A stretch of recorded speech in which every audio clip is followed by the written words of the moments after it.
नहीं निकलता। इसलिए साधक महापुरुष कहते हैं घर में बच्चों का नाम भगवान के नाम पे रख दो। क्यों? कम से कम उसी बहाने तो मुख से भगवान का नाम निकला करेगा। दिन में जितनी बार बच्चों को याद करोगे उतनी बार भगवान याद आएंगे। ये पप्पू और डबलू से उद्धार नहीं होने वाला है। हो भाई, किसी का हो तो क्षमा करिएगा।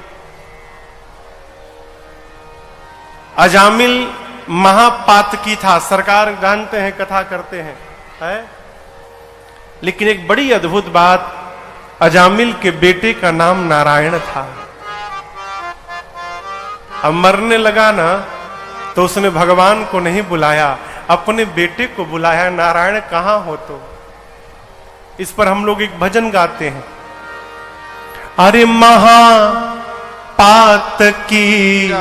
रहा अजामिल, उसे मिला सुरधाम। कैसे मिला? नारायण आ गए लिया जब पुत्र का अपने नाम।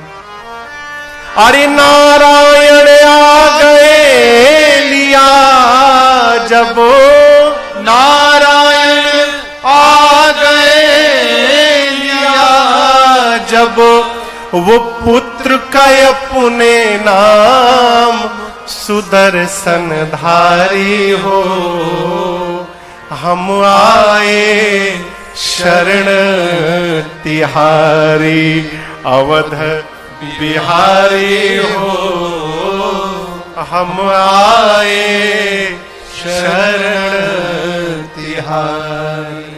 बच्चों का नाम भगवान के नाम पे रखिए। क्यों? इसी बहाने भगवान की याद आती रहेगी। और कहा गया है, बाली ने ये बात कही राम जी से। सरकार बाली कहते हैं, राम जी, भगवान ने बाली को बाण मारा। बाली ने भगवान से प्रश्न पूछा, मैं बैरी और मेरा भाई सुग्रीव आपका प्यारा, मेरे किस अपराध के कारण राम तुमने मुझे मारा? धर्म की रक्षा के लिए अवतार लिए हो ना राम।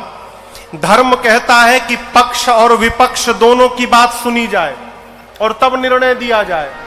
आपने सुग्रीव की बात सुनी, पक्ष की बात सुनी, क्या विपक्ष की बात सुनने की चेष्टा की आपने? मुझे अपनी सफाई में कुछ तो बोलने का अवसर देते और मेरी सुने बिना तुमने निर्णय सुना दिया और मुझे मार दिया। मुझे इस प्रकार मार कर राम कहिए आपने कौन से धर्म की रक्षा की? फंसाया भगवान को बाली ने।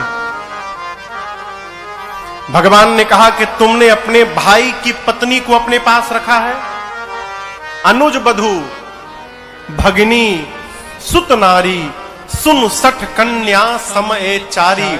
छोटे भाई की पत्नी, अपनी बहन, अपनी बेटी और अपने बेटे की पत्नी यानी बहू, ये चारों एक समान होती हैं बाली। और इन चारों पर जो कुदृष्टि डालते उसकी हत्या करने में कोई पाप नहीं लगता है।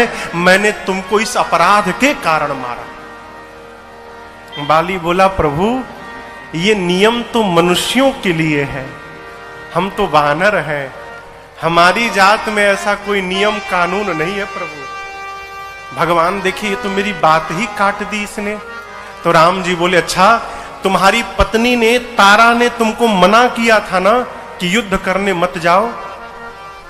तुम जानते हो कि सुग्रीव मेरी शरण में है, उसके बाद भी युद्ध करने आ गए। तुम्हारे इस अपराध के कारण मैंने तुमको मारा। भगवान की इस बात के बाद बाली मुस्कुराया, कहा प्रभु आप तो स्वामी हैं, मैं आपका सेवक भी नहीं हूं नाथ। लेकिन आपकी बात आज आपको एक बताना चाहता हूं। आप कहते हैं कि सन्मुख होई जीव मोहि जबहि, जन्म कोटि अघनासहि तबहि। आप कहते हैं कि मेरे सामने आने मात्र से जीव के करोड़ों जन्म के पाप जलकर भस्म हो जाते हैं। यदि ये बात सत्य है तो मैं तो तब से आपके सामने खड़ा हूं प्रभु, बैठा हूं। क्या बाली का पाप भस्म नहीं भया कि आप मुझे पापी पापी कह रहे हैं? ऐसा घेरा भगवान को कि भगवान बोले, अरे तो इसने मुझे मेरे ही